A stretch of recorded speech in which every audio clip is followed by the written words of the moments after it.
kita berdoa dulu. Bapa dalam surga, kami mengucap syukur, kami akan mendengarkan sebagian dari firman-Mu Tuhan. Kami berdoa, biar kami menerima firman Allah dengan hati yang lemah lembut Tuhan. Lembutkan hati kami, biar firman Allah boleh bertumbuh Tuhan, berbuah lebat dalam kehidupan kami. Biar Roh Kudus-Mu mengambil alih setiap pemberitaan firman Tuhan. Kami percaya setiap firman yang dibagikan tidak kembali dengan sia-sia Tuhan. Firman itu boleh tertanam jauh di dalam lubuk hati kami Tuhan. Terima kasih Tuhan Yesus, berkati umat-Mu, berkati aku Tuhan yang menyampaikan firman-Mu.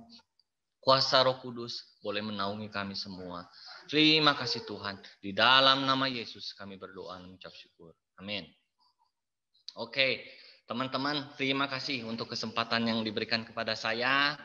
Saya hari ini bertugas membagikan tentang respect. Respect itu adalah salah satu nilai dalam CCC, ya. Oke. Judul yang saya bawakan hari ini adalah terhormat. Kadang-kadang teman-teman kita mau terhormat, tetapi kita lupa sebelum menjadi terhormat, kita harus menghormati terlebih dahulu. Tanpa engkau menghormati terlebih dahulu, engkau tidak akan bisa menjadi orang yang terhormat. Jadi, prosesnya adalah menghormati. Ketika engkau menghormati orang, ya, engkau akan dihormati secara otomatis dan engkau akan menjadi orang-orang terhormat. Jangan hanya mau jadi terhormat tapi engkau tidak mau menghormati. Itu nggak bisa ya teman-teman.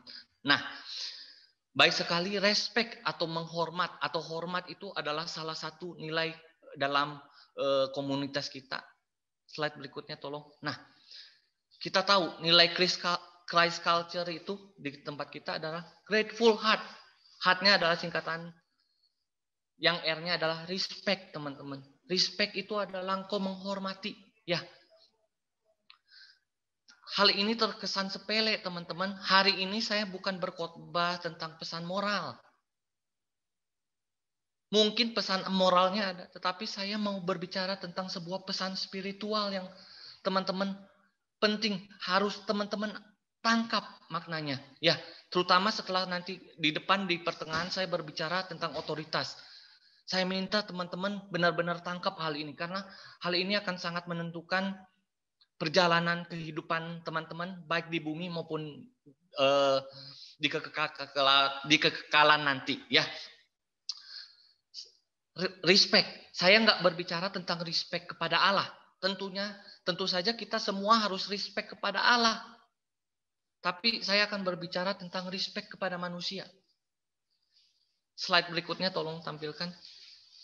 Penjelasan respect dalam nilai-nilai Christ culture ya. Respect. Menghormati adalah panggilan kami.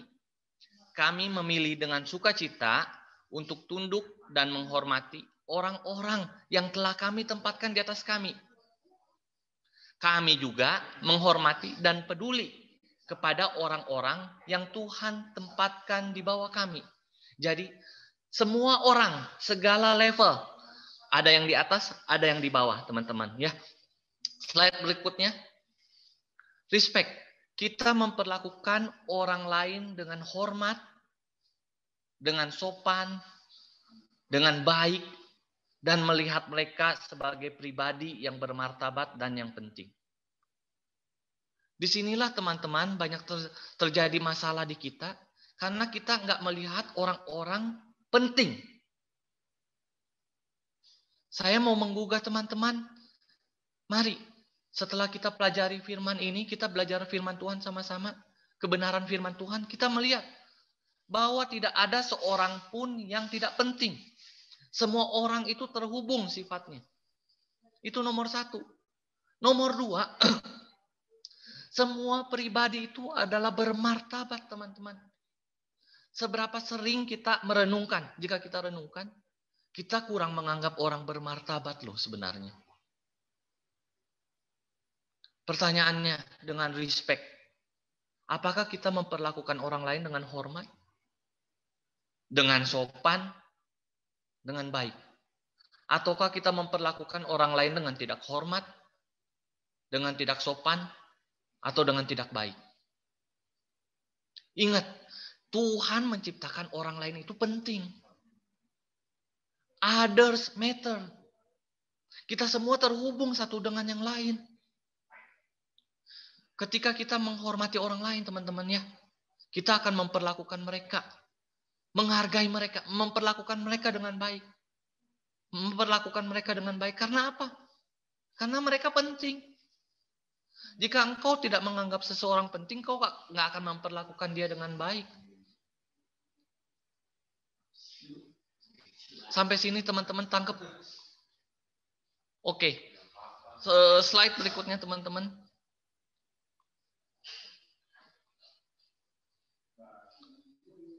Sebelumnya. Slide sebelumnya, maaf.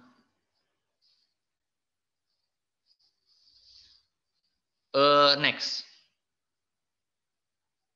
Nah, prinsip-prinsip Alkitabiah tentang membedakan orang, ya. Prinsip Alkitab tentang memperlakukan orang-orang. Kita baca Kisah Para Rasul 10 ayat 34b.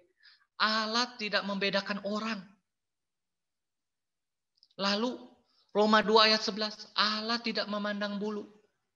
Efesus 6 ayat 9b, Allah tidak memandang muka. Kolose 3 ayat 25b, Tuhan tidak memandang orang. Kita melihat teman-teman, ini adalah beberapa saja ayat yang saya tampilkan. Ada satu hal, kita nggak boleh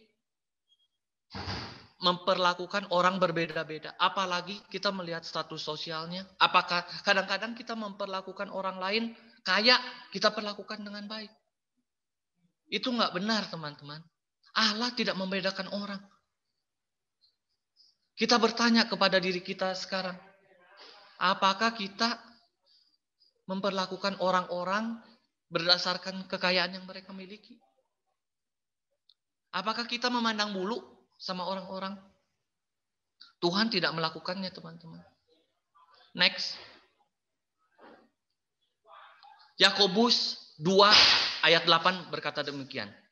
Akan tetapi, jikalau kamu menjalankan hukum utama yang tertulis di kitab suci, kasihilah sesamamu manusia seperti dirimu sendiri, kamu berbuat baik. Kalau engkau menghormati orang-orang, engkau sedang mengasihi sesamamu manusia, engkau sedang berbuat baik sama mereka. Tetapi lihat ayat 9. Jika kamu memandang muka, kamu berbuat dosa. Jujur, seberapa sering kita memandang muka? Seberapa sering?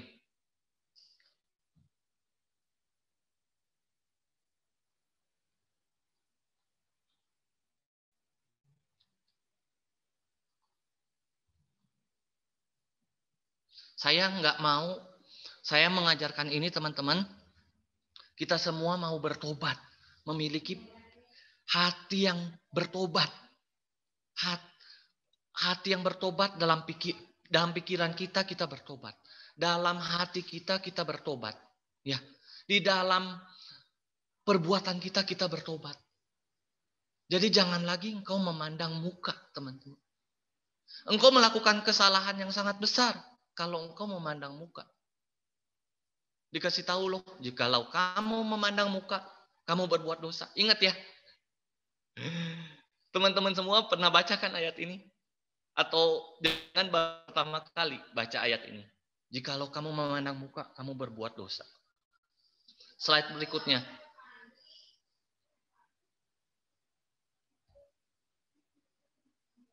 Respect. Bila mana kita menghormati orang lain, kita akan peduli kepada mereka dan kita akan melayani mereka. Saya tanya kepada teman-teman, apakah teman-teman bisa peduli kepada orang lain dan melayani mereka tanpa teman-teman menghormati mereka? Inilah teman-teman nilai-nilai yang ingin kita terapkan di komunitas ini. Kita menghargai semua orang. Teman-teman yang berada di dalam komunitas ini, saya pastikan kita semua mau bertekad saling menghargai, saling menghormati. Next.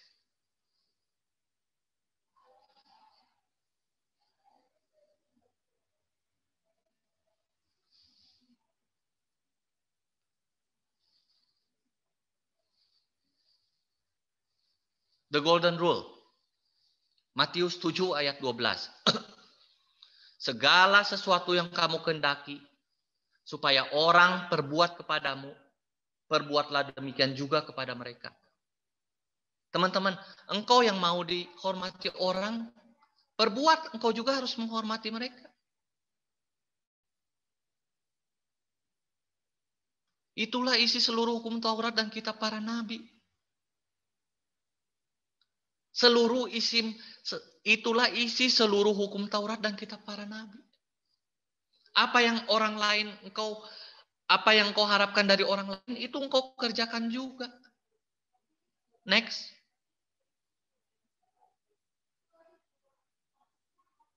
Respect kepada siapa? Saya terangkan dulu. Ketika engkau menghormati orang lain, ya, engkau melakukan sesuatu untuk dirimu sendiri. Ketika engkau menghormati orang lain, engkau sedang menghormati dirimu, engkau sedang menghormati Allah. Kalau engkau nggak menghormati orang lain, bagaimana mungkin kau berkata engkau menghargai Allah? Saya ada kasih sampel dua kesaksian hal duniawi, tetapi ini sangat baik. Karena saya di tekstil, saya ada kasih dua kesaksian mengenai tekstil, ya. Yang pertama, kesaksian yang buruk nih. Kesaksian yang buruk, dulu ada satu perusahaan tekstil yang sangat besar. Zaman dulu. Semua orang berkiblat kepada pabrik tekstil itu. Ya. Lalu sesuatu terjadi dengan pabrik ini. Sekarang pabrik itu namanya hampir tenggelam. Dan orang-orang tahu performanya sangat buruk. Kenapa? Dimulainya dari hal respect, teman-teman. Saat itu ada satu orang asing di sana, dia menyuruh anak buahnya, dia pakai kaki, teman-teman. Lalu anak buahnya ini marah sekali, dia menghasut orang-orang. Jadi dia sabotase itu semua produk. Dia sabotase semua produk dan akhirnya barang-barang yang diekspor dikembalikan semua, dan sejak saat itu produk perusahaan yang bersangkutan nggak bisa masuk lagi, nggak bisa diekspor lagi, teman-teman. Itu karena apa? Karena respect. Orang ini pakai kaki, nyuruh pakai kaki, orang asing. Dia tidak memperlakukan orang-orang sejajar. Kalau engkau respect kepada orang lain, engkau melihat Allah di dalam orang itu. Engkau melihat bahwa dia diciptakan menurut gambar dan rupa Allah. Engkau bercermin kepada dirimu sendiri. Ketika misalnya engkau menampar orang, lihat di kaca. Engkau sedang menampar siapa sebenarnya? Engkau sedang menampar dirimu sendiri.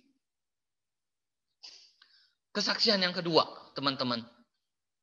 Itu ada seorang owner pabrik tekstil juga. Dia sangat terkenal, sangat rendah hati. Dia menghormati semua orang. Bahkan yang paling rendah sekalipun. Dia hormati sekali. Akibatnya apa, teman-teman? Orang ini sangat dipandang di dunia tekstil. Semua orang hormat, respect kepada dia, dan perusahaannya berkembang terus.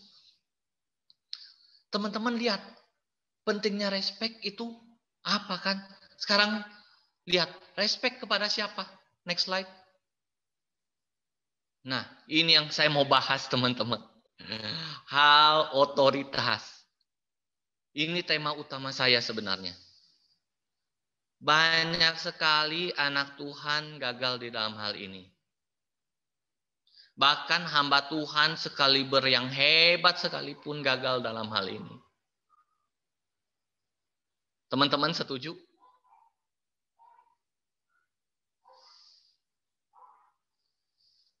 Berbahaya sekali, teman-teman, masalah otoritas ini. Saya berdoa supaya teman-teman bisa menangkap maksud dari firman Tuhan tentang otoritas ini. Ya, otoritas apa? Teman-teman, sadarkah bahwa otoritas itu adalah Allah sendiri?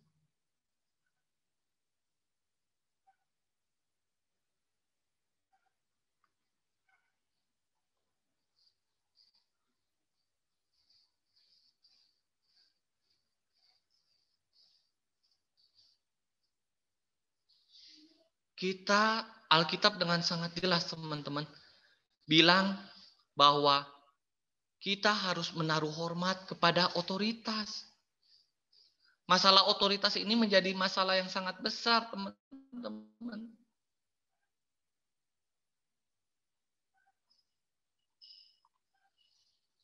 Allah menempatkan kita di sebuah negara, di kota, di keluarga, perusahaan, gereja, di bawah sebuah otoritas. Ada orang-orang yang berhak menerima otoritas.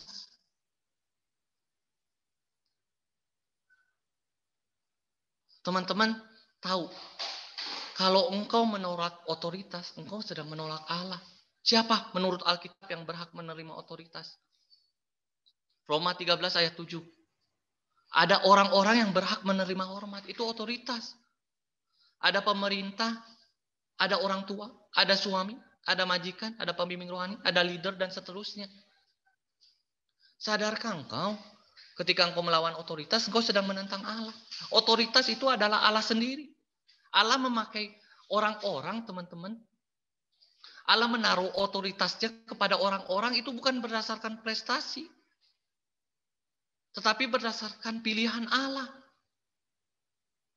Ini yang menjadi masalah buat kita, masalah otoritas. Teman-teman tahu bahwa Lucifer itu jatuh karena apa? Lucifer jatuh karena melanggar otoritas. Sekelas Lucifer loh. Malaikat yang sangat luar biasa jatuh karena apa? Otoritas. Kita mau belajar, teman-teman, untuk respect hal kepada otoritas ini. Pemerintah, orang tua, suami, majikan, pembimbing rohani, leader, itu semua otoritasmu, teman-teman. Bisa ditampilkan slide sebelumnya? Ya, slide berikutnya. Ya, slide berikutnya. Penolakan atas otoritas yang lebih tinggi adalah apa? Adalah pemberontakan. Di balik pemberontakan ada itu masalah hati, teman-teman. Kita cek, kalau kita nggak bisa menghargai orang ya, jangan-jangan ada masalah besar dengan hati kita.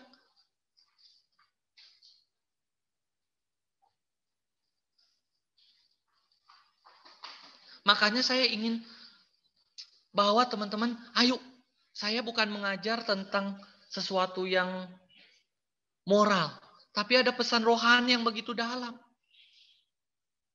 Lucifer pun sampai jatuh. Jatuhnya apa? Melanggar otoritas. Di balik pemberontakan terhadap di balik pemberontakan ada masalah hati. Engkau nggak bisa menghargai otoritas, engkau bermasalah.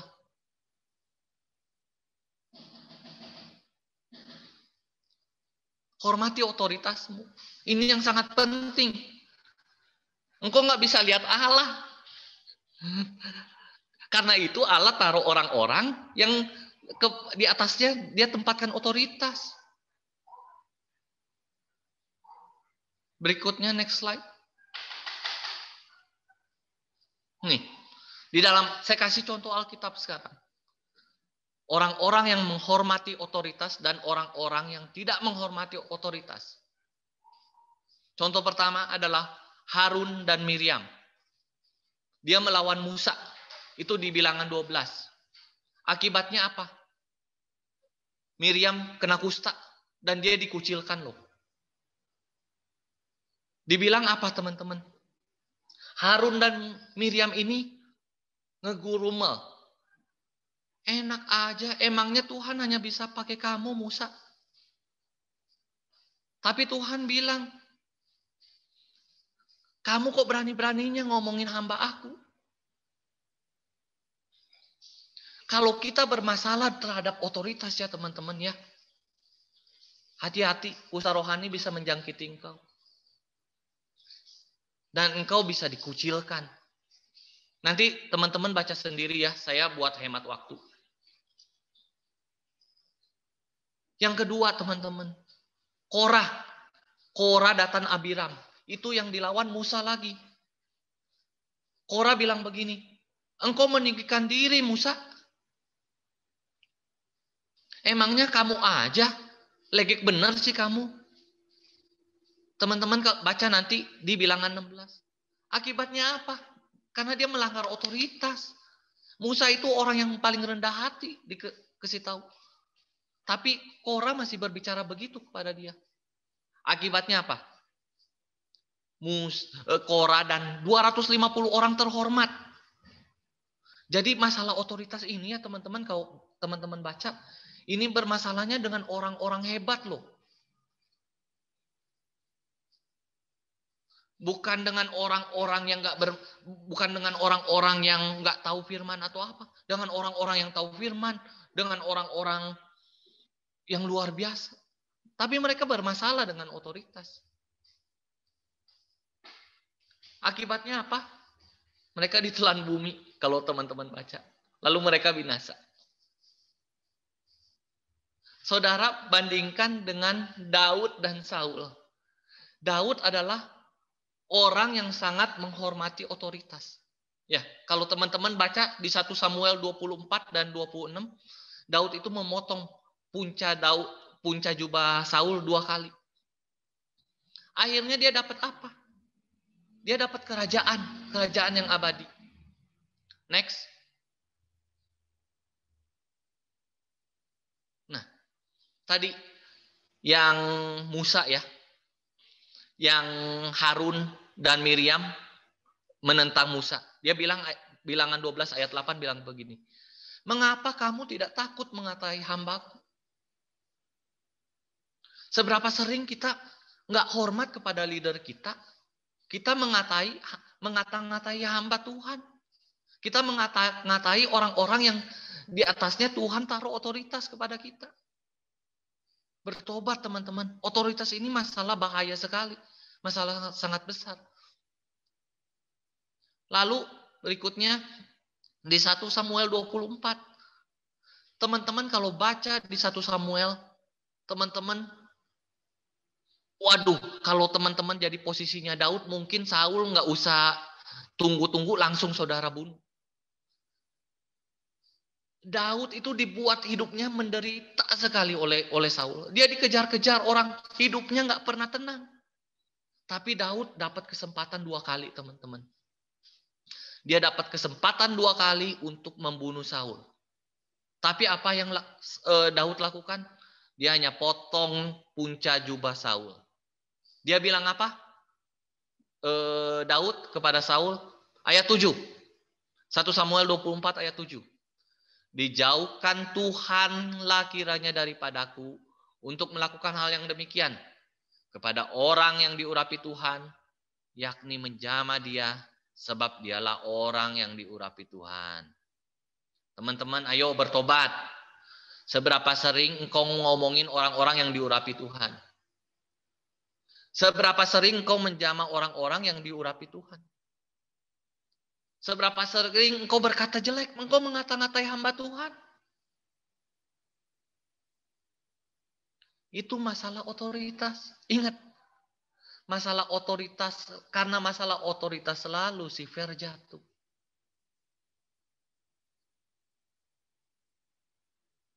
Dosa itu kayak gampang diampuni ya, teman-teman. Tapi masalah pemberontakan itu sukar diampuni. Dari sini saya mau ajak teman-teman cek hati kita bagaimana. Apakah kita perlu bertobat, teman-teman? Ayat 21, upah Daud. Ketika Saul tahu bahwa Daud spare nyawa dia bilang begini kepada Daud. Aku tahu bahwa engkau pasti menjadi raja dan jabatan Raja Israel akan tetap kokoh dalam tanganmu. Jika engkau jadi orang-orang yang taat pada otoritas, Allah akan menempatkan engkau pada suatu otoritas. Tetapi kalau engkau tidak taat pada otoritas, jangan harap Allah akan menaruh engkau pada suatu otoritas. Ingat, tadi, upah Harun dan Miriam adalah apa? Mereka dibuang loh. Mereka dikucilkan untuk selama beberapa waktu karena penyakit kusta. Jangan sampai kita mengatai hamba Tuhan, lalu kita kena kusta, orang-orang yang di atas kita. Korah, ditelan bumi, binasa selamanya. 1 Samuel 26 ayat 9. Ini yang kali kedua Daud berkesempatan membunuh Saul. Ingat, Saul adalah orang yang mengejar Daud, yang membuat hidupnya benar-benar merana, enggak tenang. Tapi dia spare nyawa Saul. Dia bilang begini ayat 9. Jangan musnahkan dia. Sebab siapakah yang dapat menjamah orang yang diurapi Tuhan dan bebas dari hukuman? Kalau engkau menjamah orang yang diurapi Tuhan, engkau menjamah otoritas Tuhan. Engkau nggak akan bebas dari hukuman.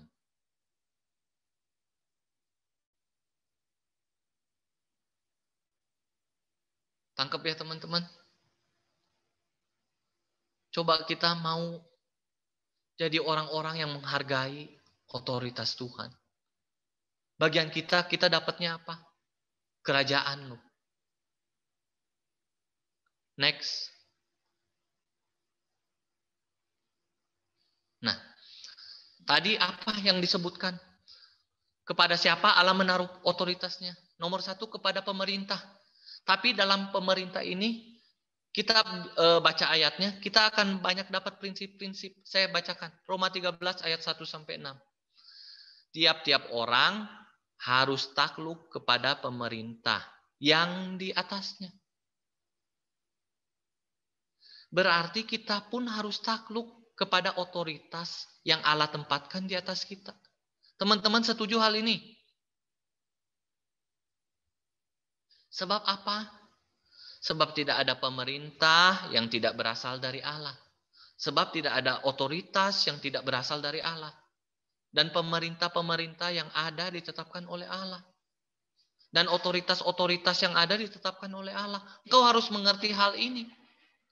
Nanti kita pelajari ke belakang, prinsipnya kalian pegang. Ada otoritas di atas. Tidak ada otoritas yang tidak berasal dari Allah. Dan otoritas-otoritas yang ada ditetapkan oleh Allah. Ayat berikutnya. Sebab itu, barang siapa melawan pemerintah, ia melawan ketetapan Allah. Ketika engkau tidak menghormati otoritas, atau orang-orang yang kepadanya Allah taruh otoritas atasmu, engkau sedang melawan ketetapan Allah.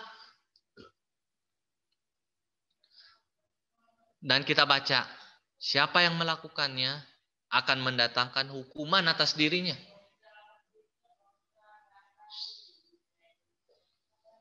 Apakah teman-teman tidak takut hukuman jatuh atas dirimu? Dikasih tahu, karena pemerintah adalah hamba Allah untuk kebaikanmu. Allah menempatkan suatu otoritas atasmu, itu untuk kebaikanmu. Jadi engkau harus hormati orang-orang yang ada di atasmu. Yang kepadanya Allah menaruhkan otoritasnya. Lalu Roma 13 tadi, sebab itu perlu kita menaklukkan diri. Engkau harus menaklukkan dirimu kepada otoritas. Sangat penting. Lucifer tidak menaklukkan dirinya di bawah otoritas Allah. Dia memberontak. Ada masalah dengan hati dia. Saya percaya teman-teman, Lucifer dengan kita jauh lebih hebat Lucifer. Kalau kita baca banyak banget kesaksian. Hamba-hamba Tuhan yang terkenal jatuh karena apa? Memberontak. Hatinya memberontak. Harun luar biasa loh. Harun Miriam itu nabi. Tetapi mereka memberontak terhadap otoritas yang di atas dia, Musa. Korah juga orang-orang pilihan dari suku Lewi. Sejajar dengan Musa. Dia bawa 250 orang ternama, terkemuka. Lihat, yang bermasalah adalah orang-orang yang terkemuka. Nah, ini ada di bawahnya pesan-pesan Pak Jokowi. Itulah sebabnya maka kamu membayar pajak. Jadi jangan lupa bayar pajak karena sekarang sudah bulan Maret. Bayarlah kepada semua orang apa yang harus kamu bayar. Rasa takut kepada orang yang berhak menerima takut. Dan hormat kepada orang yang berhak menerima hormat. Engkau harus hormat kepada semua orang. Itu nilai-nilai yang kita mau tanamkan di komunitas ini. Saya mau kita berpikir bahwa kita harus menghargai otoritas. Jadi jemaat yang menghargai otoritas, yang menghormati setiap orang. Next. Efesus. Ini nggak ada pesan-pesan khusus, maaf. Hai istri, tunduklah kepada suamimu seperti kepada Tuhan. Otoritas untuk para istri, Tuhan menaruh otoritas siapa? Suami. Engkau jangan menanduk suamimu. Engkau harus hormat kepada suamimu. Begini, banyak sekali masalah-masalah yang timbul, teman-teman ya. Kalau teman-teman pikir, nanti setelah saya selesai berkhotbah, teman-teman renungkan ketika mau tidur. Kebanyakan masalah yang timbul dari kita adalah karena berhubungan dengan otoritas. Karena memberontak terhadap otoritas. Jangan lupa, suami, saya nggak ngasih tahu buat istri saja. Hai suami, kasihilah istrimu sebagaimana Kristus telah mengasihi jemaat dan telah menyerahkan diri baginya. Istri, hendaklah engkau hormat kepada suamimu. Untuk anak-anak, teman-teman, anak-anak harus taat kepada orang tuanya. Hai anak-anak, taatilah orang tuamu di dalam Tuhan. Karena apa, teman-teman? Karena haruslah demikian. Hormatilah ayah dan ibumu. Dikasih taunya apa? Otoritas itu haruslah demikian. Ini adalah suatu perintah yang penting seperti yang nyata dari janji ini. Supaya kamu berbahagia dan panjang umurmu di bumi. Jika engkau menghormati otoritas Allah, perwakilan otoritas Allah atasmu, kamu akan berbahagia. Kamu akan panjang umur. Hidupmu akan sedikit sekali dari masalah. Teman-teman, kita lihat Daud. Dia banyak sekali berbuat dosa yang fatal ya. Tapi dia nggak bermasalah dengan otoritas. Karena itu dia salah satu alasannya mengapa Daud itu selamat. Next.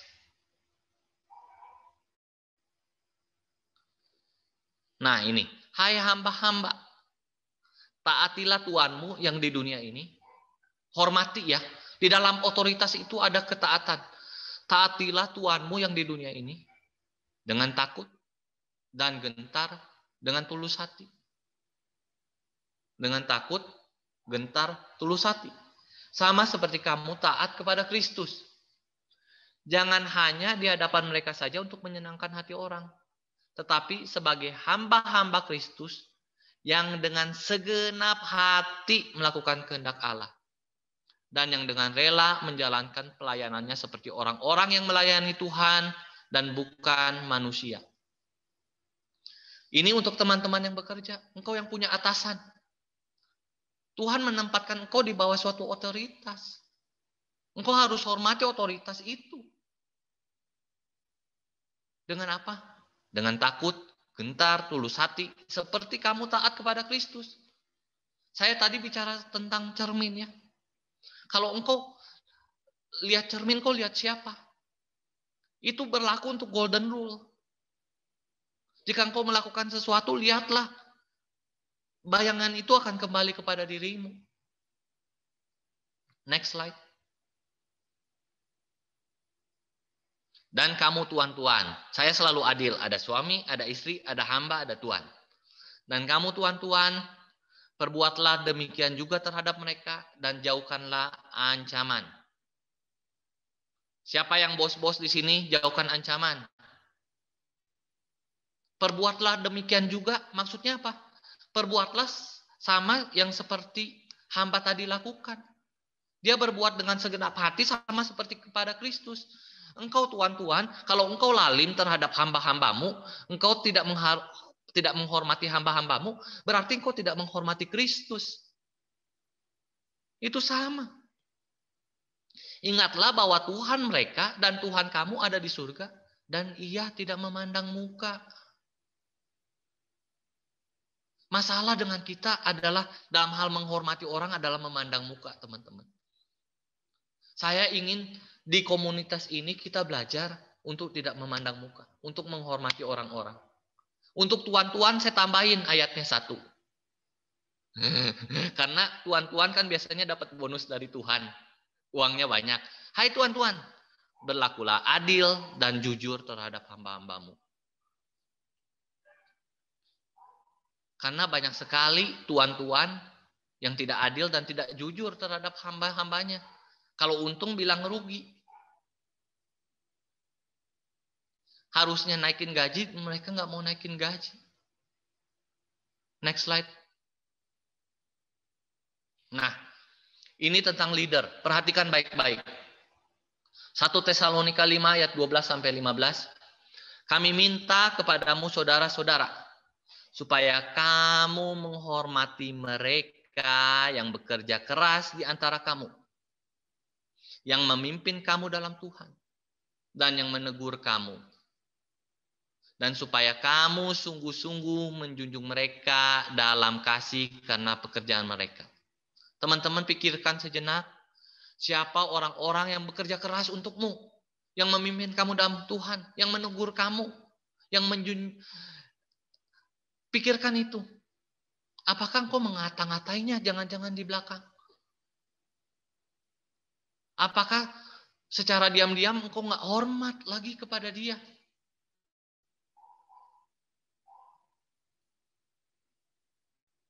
Firman Tuhan katakan demikian. Hiduplah selalu dalam damai seorang dengan yang lain. Perhatikanlah jangan ada orang yang membalas jahat dengan jahat. Tetapi usahakanlah senantiasa yang baik terhadap kamu masing-masing dan terhadap semua orang. Ada masalah dengan kita begini. Wah, saya nggak mau menghormati orang kalau dia nggak menghormati saya. Wah, teman-teman, kalau begitu caranya, kalian akan padulu-dulu dan tidak akan pernah mulai. Kalau dia nggak menghormati saya nggak akan menghormati dia. Itu bukan prinsip Alkitab, teman-teman. Prinsip Alkitab adalah jangan ada orang yang membalas yang jahat dengan jahat. Tetapi usahakanlah senantiasa yang baik terhadap kamu masing-masing. Saya mau cerita tentang kesaksian Iren ya. Mengapa sampai ada komunitas ini? Itu salah satunya adalah karena dia taat kepada otoritas. Ketika seorang pastor waktu itu meminta dia mengepalai sebuah komsel, dia dengan tegas menolak, gak mau. Lalu dia ting, wah itu adalah otoritas. Dia terima. Karena itu teman-teman ada sekarang di sini. Karena itu ada komunitas ini sekarang. Jadi hargailah otoritas. Next. Nah, saya sudah selesai bicara otoritas, saya bicara sedikit tentang hal ini.